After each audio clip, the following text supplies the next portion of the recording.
mais dama bëgg nga jàkkaarloog man nga wax ma groupe bi benn journaliste boo ci may reprocher dara. ki amul. alors loolu c'est pas bien kon li ngay wax. c'est pourquoi j'ai parlé des patrons de presse. mais c'est pas élégant li nga def. c'est très élégant. non c'est pas élégant. si c'est élégant c'est très élégant. très élégant même. parce que quel que soit le patron de presse ak fu mu ànd ak ku mu ti àndal son groupe de presse doit informer vrai et juste. man damay suivre fi Jakaarlo cette émission Jakaarlo dama koy suivre damay surtout suivre Bouba Ndour mais il est objectif su doonee dal ci opposition day dal ci kaw opposition su doonee dal ci kaw Macky Sall mu dal ci kaw Macky Sall. mais donc lan ngay reprocher. lu may reprocher. lan la vous n'êtes pas le seul groupe de presse. dama ne on a été ici avec vous avec d'autres groupes de presse doon xeex Ablaye Wade on informait juste et vrai ce qui s'est passé à l'Assemblée nationale. Pourquoi aucun groupe de presse n'a relaté les violations de la loi qui ont conduit à certains comportements lu tax kenn waxu si. mais te ñu jox Barthélémy mu wax ci. ñu jox keneen mu wax ci ñu wax keneen ak keneen mu wax ci. Pape lan nga bëgg. Pape on s'est réveillé le matin déglu ma rek dañuy yeewu le matin. mais ñëpp wax ci. Pape ku nekk ñu jox la parole nga wax ci nga ni lan nga bëgg ñu def. mais Pape amut. Pape man bokkuma ci politiciens yi taxaw di ne man du ma ñëw def émission TFM. mais ku ko wax aussi sa affaire la non mais est-ce que xam nga ku wax sa raay la. Pape waaw non Pape bu ko waxee noonu. si Pape bu ko waxee noonu. waaye nu ko rawee naa koy waxee. waaye Pape mais xam nga pourquoi grand. Pape su neexee nga waxee ko noonu. mais xam nga lu tax mais xam nga lu tax. xam nga Pape man mën naa juum. waaw mais je t'ai donné mon point de vue mais qui est partagé par une écrasante partie de la population. Youssou Ndour tout le monde sait qu'il est APR. oui mais Jean-Paul Diaz il est APR. oui amut. waaw moo tax su may dugg ci këram damay noppi parce que fayu ma fa ndox fayu ma courant joxe ma dépense.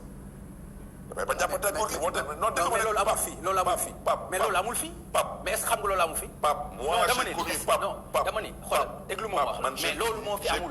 j'ai connu le groupe Futur Média. oui Observateur. oui RFM TFM étant un groupe de presse il critiquait tout ce qui devait être critiqué. oui bii rek la woon su Ablaye Wade mais tey Macky Sall la ñuy def du ko neex gars yi di tëj seen bët de temps en temps mais am na quoi mais nag xool bul mer quoi bul mer mais moo am. mais Barthélémy tu penses que man loolu dinaa ci mer. mais da nga wax sama xalaat ma wax la ko. parce que li nga wax dafa amul loolu moo tax ma wax la ko. mais dafa am amul benn mais. bon Pape dama lay jox Pape. waaw dama lay jox benn exemple. ok xam nga xale yi bu ñu fi ñëw kenn andu si kenn andu si. Pape lu mel ni moo leen fi indi même ma daaneel. lu mel ni genre discours yu mel ni ngay wax Ousmane Sonko di ko wax moo ko waral. discours yu mel ni ngay wax yow. Ousmane Sonko di ko wax. moo tax boo ñu sànni xeer fi. je te laisse parler. donc non allez-y non non y a pas de souci yow yaay wax. yow laa invité yow xale yi kenn yónni wu leen fi. si non c'est faux. non si kenn yónni wu leen fi.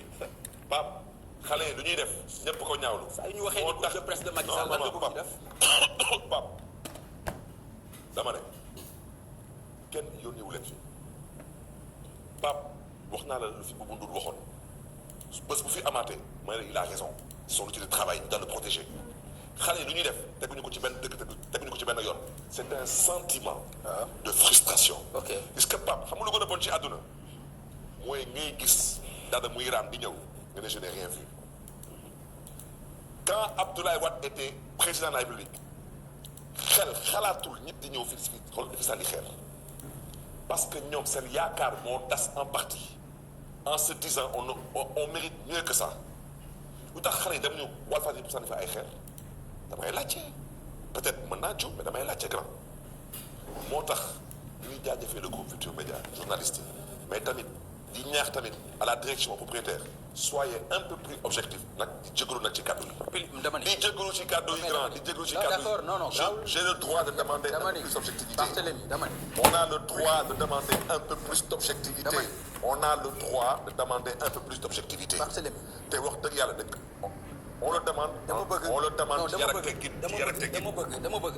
Pape non d'accord naa non il faut accepter les faits. d'accord mais dama bëgg. Les faits sont que aujourd'hui il y a une certaine presse qui est vue autrement que comme elle était vue avant. d'accord Barthélémy dama bëgg nga wax ma ban groupe de presse moo gën a objectif.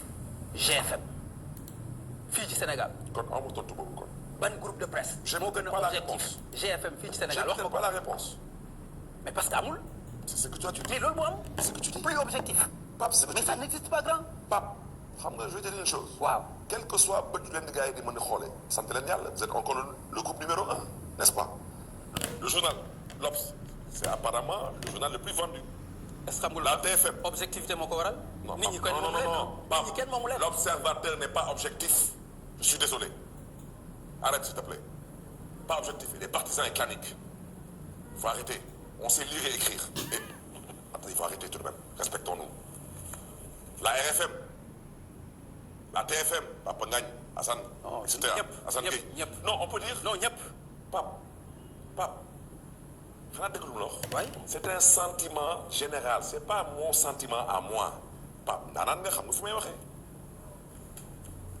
je suis venu vous le dire sur ce plateau ici. mais xam nga ni amul benn groupe de presse bu gën a objectif GFM. Je ne dirais pas ça. waxuma sax ci Sénégal. Non, je dirais pas ça. demal fu la neex. Pape, je dirais pas ça. non man dama ko xam. Non, Pape, je dirais pas ça. Pape, je dirais pas ça. Pape, man tey dama def émission ak yow. waaw y a des gens qui me disent soo ko. mais loolu du yow rek. non mais Pape. mais yow Barthélémy bi loolu du yow rek. mais Pape gars yi xam nga gars yi dañu mel ne. mais dama ni la loolu. gars yi dañu mel ne Pape xoolal gars yi dañu mel ne du ñu suivre TFM.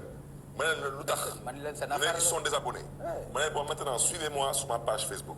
mais Pape may delluwaat ci lu ma wax.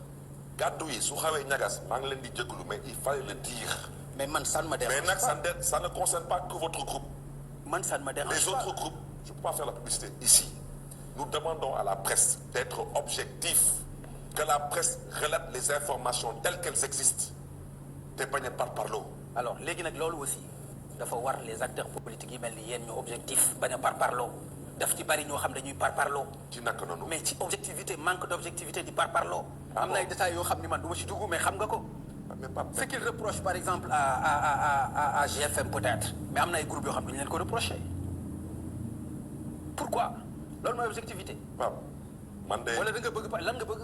Je le dis parce que je suis ton groupe aujourd'hui. Ouais. Je ne peux pas parler d'un autre groupe. Ouais. Je parle d'ici. su ma demee peut-être suba ci beneen groupe peut-être ma waxee foofu neneen. D'accord. wante nag quelle que soit ma position je viendrai participer au débat public. c'est normal c'est avec plaisir. Parce que je considère que c'est d'abord l'élégance républicaine. tout à fait. Et c'est à ce titre-là qu'on sollicite de vous un peu plus d'objectivité. C'est pas méchant. C'est seulement pour mieux faire. mais loolu laa mënut a dégg. Voilà, quand je retire mes propos. d'accord merci beaucoup.